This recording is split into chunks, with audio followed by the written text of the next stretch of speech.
여러분, 우리 인간과 가장 흡사한 동물, 유인원. 인간과의 대화, 의사소통이 가장 성공한 유인원이라고 평가받고 있는 고릴라가 있습니다. 그 고릴라는 바로 옆에 코코라는 고릴라. 이 코코는 약 2,000개가 넘는 영어 단어를 인지하고 있다고 하고요. 1,000개 이상의 수화 동작을 할 수가 있다고 해요. 되게 대단하죠. 2,000개가 넘는 영어 단어를 인지하고 있다. 수화까지.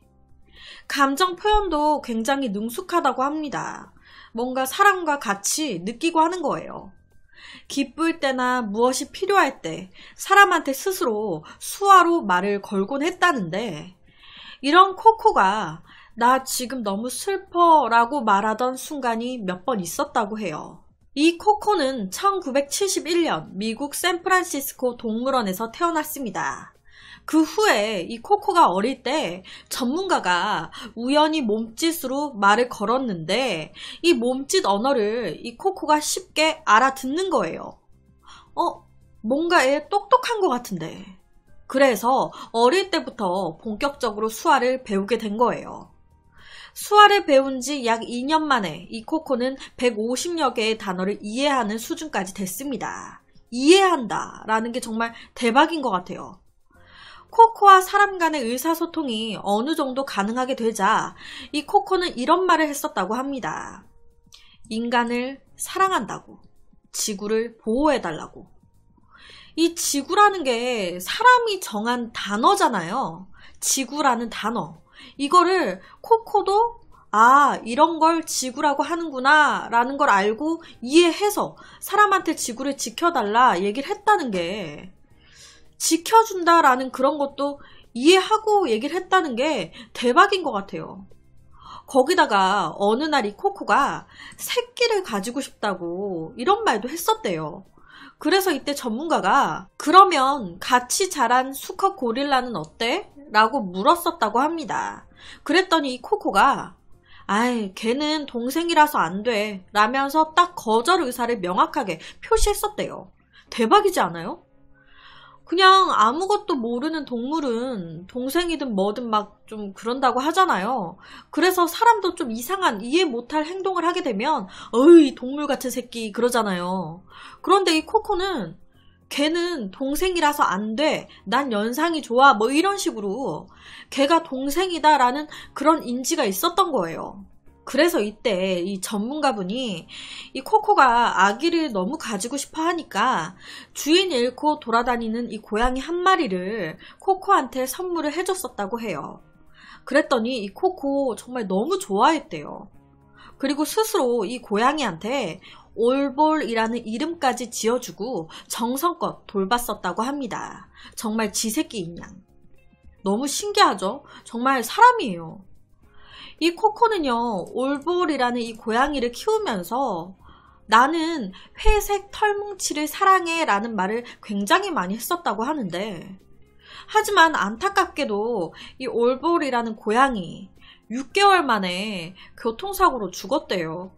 그래서 이때 이 사실을 알게 된 코코가 처음으로 나 지금 너무 슬퍼 라면서 수화로 얘기를 했었다고 합니다. 이때가 처음이었대요. 자기 자식을 잃은 거나 다름없으니까 뭔가 좀 그런 감정을 느낀 거죠.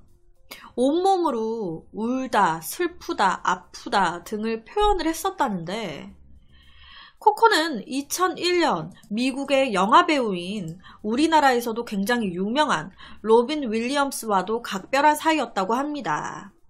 이 코코랑 로빈 윌리엄스가 오랜 시간 함께 지낸 건 아니에요. 하지만 이 로빈 윌리엄스가 코코가 있는 곳을 자주 방문하면서 서로 얼굴을 익혔고 금세 이제 친해졌다고 하는데, 되게 둘이서 서로 막 짓궂은 장난도 많이 치고 포옹도 하고 서로 되게 잘 맞았대요.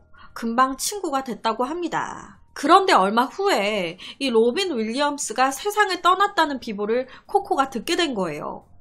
이 말을 듣고 이해했던 이 코코는 고개를 떨군 채 그냥 마냥 눈물을 흘렸다고 합니다. 그리고는 되게 슬프다는 표현을 했다고 해요. 나 지금 너무 슬프다고. 사람과 가장 완벽하게 교감하고 소통했던 고릴라 코코는 지난 2018년 6월 19일, 얼마 안 됐어요. 불과 2, 3년 전에 미국 캘리포니아에서 눈을 감았다고 합니다. 이때 코코의 나이 46살이었어요. 46. 코코는 죽기 전에 이런 말을 남겼다고 합니다. 나 편안한 곳으로 간다고. 말하는 고릴라는 이렇게 코코가 있지만 말하는 오랑우탄도 있습니다. 바로 찬택이라는 오랑우탄. 이 찬택 또한 한 박사의 집에서 8년 동안 살면서 수화를 배웠고 그 수화로 의사소통을 했는데, 여기서 대박인 게 이 찬택 같은 경우에는 기저귀를 차고요, 쇼핑까지 하면서 진짜 뭐 인간처럼 살았다고 해요. 이 찬택이 제일 좋아했던 게 되게 이제 일반 어린 애들처럼 차를 타고 나가가지고 뭐 아이스크림을 골라 먹는 걸 좋아했었다고 합니다. 그러니까 차를 탄다고 해서 자기가 운전하고 이런 게 아니라 진짜 이렇게 드라이브 같은 그런 산책을 나가가지고 아이스크림 사 먹는 거를 되게 좋아했었대요. 스스로 오렌지 맛 아이스크림을 좋아한다고 이제 동전을 받아가지고 오렌지 맛 아이스크림을 직접 사오기까지 했었다고 하더라고요. 돈 달라고 해서 자기가 먹고 싶은 걸 자기가 가서 사오기까지 한 오랑우탄. 1980년대 중반까지 이 찬택이 구사한 단어는요, 약 150여 개 정도. 거울을 통해서 자기를 인식하고 있는지 살펴보는 이 거울 실험에서도 이 찬택 같은 경우에는 거울 속에 비치고 있는 이 모습이 내 모습이다 라는 걸 정확하게 인지하고 있었다고 해요. 하지만 1986년 한 대학 도서관에서 이 찬택이 갑자기 한 여성을 공격한 거예요. 그러면서 이제 이 찬택이 동물원에 갇혀서 살게 됐는데, 이때 8년 동안 같이 살았던 박사가 동물원에 딱 온 거예요. 8년 동안 이제 같이 살았던 박사가. 이 박사를 보고 이 찬택이 한 첫 마디가 엄마 차 타고 집에 가자라는 말이었대요. 이거를 이렇게 수화로 했었다고 합니다. 그리고 이 찬택 2017년 8월 7일 39살의 나이에 죽었습니다. 정확한 사망 사인은 나오진 않았는데 아무래도 심장병이 전에도 있어가지고 치료를 받고 있었다고 하니까 사망 사인 또한 심장병이지 않을까. 이 찬택은요, 이 박사가 너는 누구야? 라고 물어보면 나는 오랑우탄 사람이야 라고 말을 했었대요. 액세서리도 만들 줄 알았다고. 애초에 인간 언어의 진화는 어디서 어떻게 시작이 됐을까요? 1970년대부터 1980년대까지는 이렇게 말하는 유인원을 많이 만들어내고 실험을 했었다고 합니다. 이런 연구를 통해서 언어나 자의식 등이 인간만이 가지고 있는 독보적인 능력이 아니라 동물한테도 있다라는 사실을 밝혀냈는데, 이때 이런 실험 또한 되게 찬반 여론이 강하게 있었다고 해요. 왜냐면 이 오랑우탄이었던 찬택 같은 경우에는 어릴 때부터 이 연구원 박사 집에서 같이 살았어요. 8년 동안. 그러면서 아기를 키우듯이 이제 이 박사가 찬택을 이제 가르치면서 키웠는데, 이 오랑우탄 찬택이 점점 커가면서 몸집이 커지니까 사람과 함께 살기 힘들어졌고, 그럼과 동시에 이 찬택은 정체성 혼란이 오게 된 거예요. 나는 사람인가 동물인가. 실제로 이 찬택은요, 동물원에 갇혀있는 같은 오랑우탄을 보고 쟤들은 오렌지색의 개야 라고 얘기를 했었대요. 그러니까 자기와 같은 동물로 생각을 못하는 거예요. 나는 오랑우탄 사람이다. 쟤들은 그냥 오렌지색 개다. 지금까지도 이런 동물 실험은 계획되고 있는 것 같긴 한데 뭐 몰래 진행이 되고 있을 수도 있겠죠.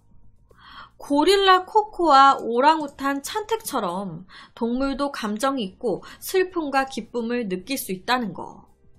우리나라에서 요새 반려견, 반려묘, 뭐 그 외에 여러 가지 동물을 많이 키우고 있는데 강아지, 고양이, 뭐 동물 모두 마찬가지이지 않을까 싶어요. 학대하고 버리는 이런 마음 아픈 일 없었으면 좋겠습니다. 그래서 오늘은 찬택과 코코에 대한 되게 짧은 이야기를 가지고 왔습니다.